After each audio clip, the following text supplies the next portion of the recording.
बेनीवाल का बीजेपी पर बड़ा आरोप। बेनीवाल का कहना, सरकार कर रही नेता को बचाने का प्रयास। बेनीवाल ने किसान महारैली में दिया बड़ा बयान। नमस्कार, आप देख रहे हैं भारत रफ्तार और मैं हूं आपके साथ खुशी। नागौर जिले के रियाबड़ी में आयोजित किसान स्वाभिमान रैली के दौरान आरएलपी के सुप्रीमो नागौर सांसद हनुमान बेनीवाल ने राज्य की राजनीति में हलचल मचा देने वाला बड़ा बयान दिया है। रैली को संबोधित करते हुए हनुमान बेनीवाल ने मिड डे मील घोटाले का मुद्दा उठाया और कांग्रेस सरकार के कार्यकाल में शिक्षा मंत्री रहे एक वरिष्ठ नेता की इस घोटाले में बड़ी भूमिका होने का आरोप लगाया। बेनीवाल ने कहा कि ये घोटाले से जुड़े तथ्य और दस्तावेज पहले ही सामने आ चुके हैं, लेकिन इसके बावजूद वर्तमान सरकार कोई ठोस कार्रवाई नहीं कर रही है। उन्होंने सीधे तौर पर बीजेपी पर आरोप लगाते हुए कहा कि सरकार उस नेता को बचाने का प्रयास कर रही है जो मिड डे मील घोटाले में शामिल है।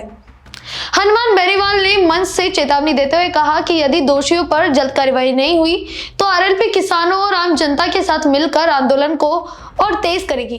ठा पड़ गई ना कि क्या कमजोरी है, पकड़ में को इलाज करे।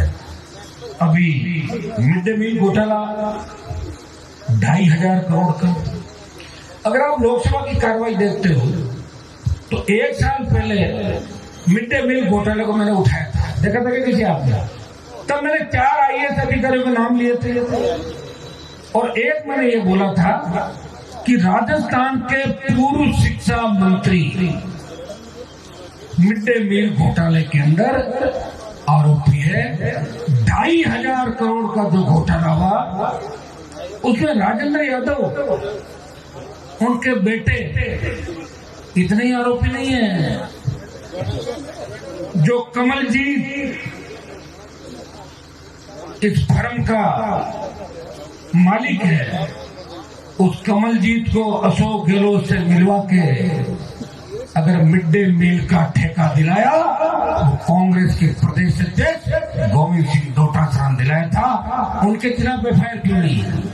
क्योंकि भजनलाल दोनों मिले में क्यों समय डोटासरा जी ने भजनलाल को अवैध किया। 5 सीटों में कांग्रेस की जमान जब्त हुई उस पुरस्कार के रूप में कि देखो हमने आपको निकाल दिया, 5 को डाल दिया।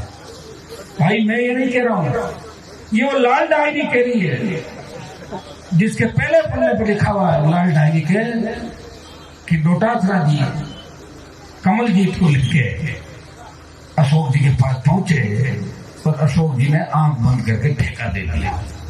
ये 2,500 करोड़ क्या आपको पता? 2,500 करोड़ कितना होता है? तो कमल जी तो साइकिल को गिनता था पहले। 200-500 करोड़ का आदमी कितना, और ये पैसा गिनता था।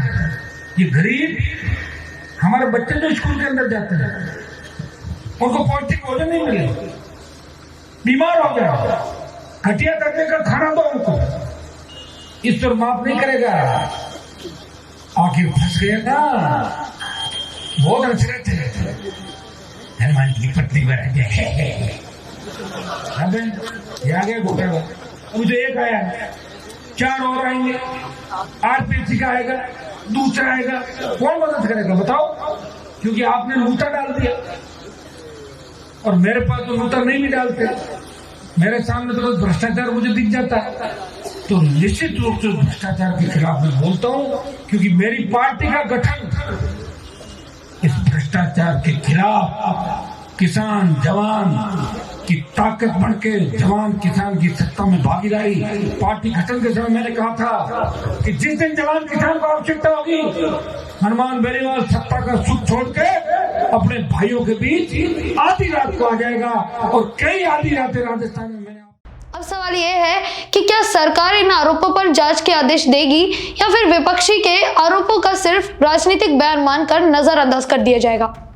फिलहाल रियाबड़ी की इस विकास स्वाभिमान रैली ने राजस्थान की राजनीति में एक नई बहस को जन्म दे दिया है।